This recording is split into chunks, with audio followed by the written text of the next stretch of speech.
விடுதலை சிறுத்தைகள் கட்சியினுடைய தலைவர் திருமாவளவன் செய்தியாளர்களை சந்தித்து வருகிறார். அந்த காட்சிகளை பார்க்கலாம். ராமகிருஷ்ணன் அவர்களின் தலைமையில் 2 நாள் மாநாடு நடைபெறுகிறது. இந்த மாநாட்டில் பங்கேற்பதற்காக வருகை தந்திருக்கிறோம்.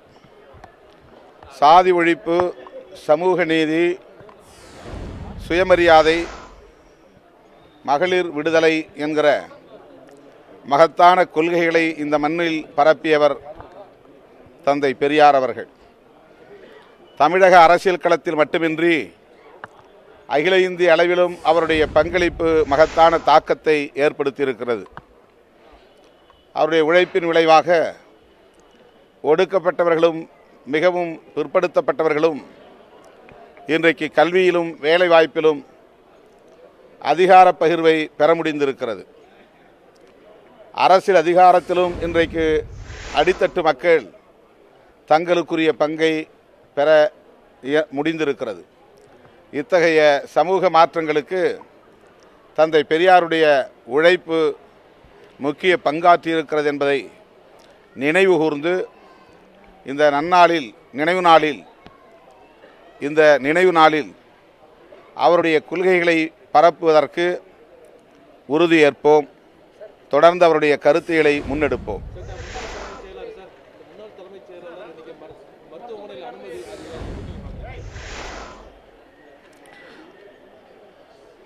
வருமான வரித்துறை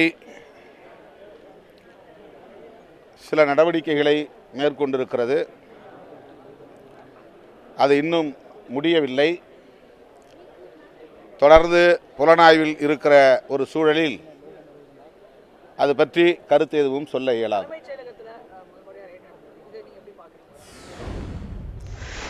எந்த இடத்திலும் சோதனை செய்வதற்கான அதிகாரம் வருமான வரித்துறைக்கு மற்ற புலனாய்வுத்துறைக்கு உண்டு. அதை நாம் கேள்வி எழுப்ப இயலாது. ஆனால் இது தொடர்பாக தமிழக அரசுதான் உரிய விளக்கம் அளிக்க வேண்டும். எப்படி என்றால், மத்திய அரசு மாநில அரசின் அதிகாரங்களில் தலையிடுகிறதா இல்லையா, அல்லது மறைமுகமான அச்சுறுத்தலை மத்திய அரசு செய்கிறதா என்பது குறித்த விளக்கத்தை தர வேண்டியது தமிழக முதல்வர்தான். தமிழக அரசு இது குறித்து உரிய விளக்கத்தை அளிக்க வேண்டும் என்று கேட்டுக்கொண்டேன். இதுதான் என்னுடைய பார்வை.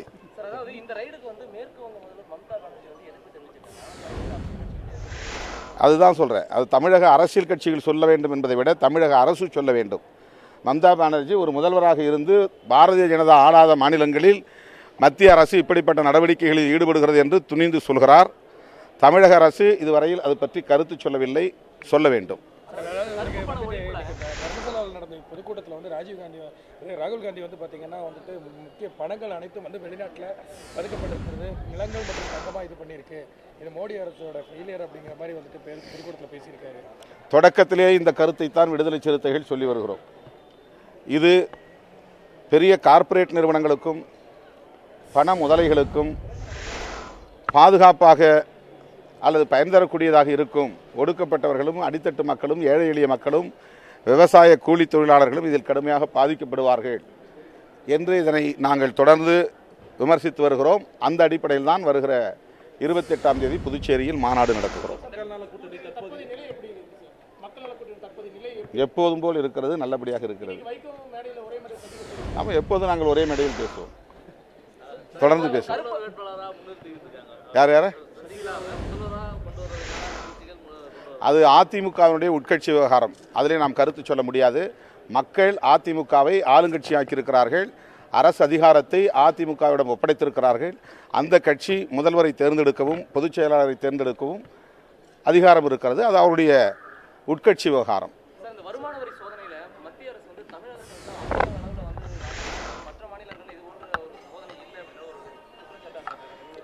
என்னுடைய குற்றச்சாட்டும் அதுதான்.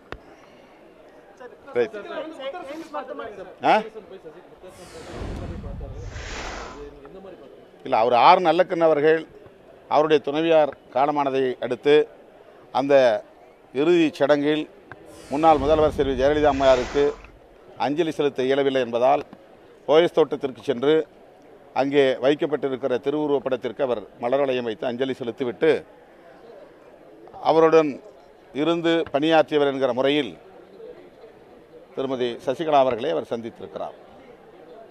ரைட்.